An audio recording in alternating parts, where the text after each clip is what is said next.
Ang sulat sa mga Hebreo, unang kabanata.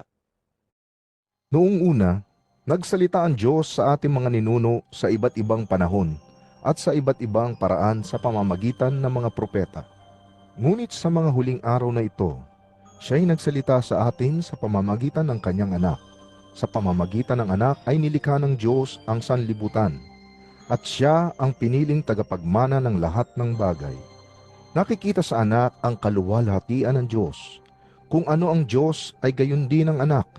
Siya ang nag-iingat sa sansinukob sa pamamagitan ng kanyang makapangyarihang salita. Pagkatapos niyang linisin tayo sa ating mga kasalanan, siya'y umupo sa kanan ng makapangyarihan doon sa langit.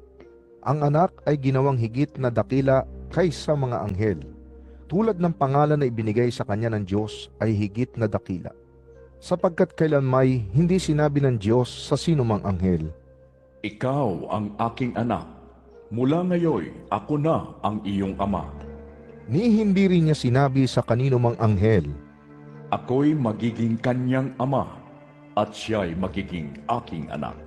at nang isusugo na ng Diyos ang kanyang panganay na anak sa sanlibutan, ay sinabi niya, Dapat siyang sambahin ng lahat ng mga anghel ng Diyos. tungkol naman sa mga anghel, ay sinabi niya, Ginawa niyang hangin ang kanyang mga anghel, at ningas ng apoy ang kanyang mga lingkod. ngunit tungkol sa anak, ay sinabi niya, Ang iyong trono, O Diyos, ay magpakailanpaman. Ikaw ay maghaharing may katarungan. Katarungay iyong mahal sa masamay namumuhi.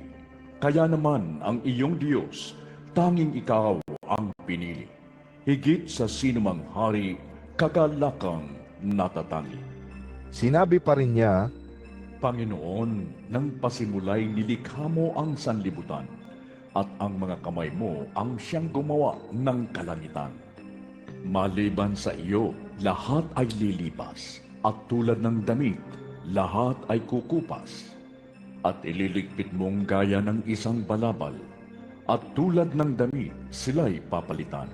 Ngunit mananatili ka at hindi magbabago, walang katapusan ang mga taon mo. kailanmay hindi sinabi ng Diyos sa sinumang anghel, Maupo ka sa kanan ko hanggang lubusan kong mapasuko sa iyo ang mga kaaway mo. ano ang mga anghel kung ganoon?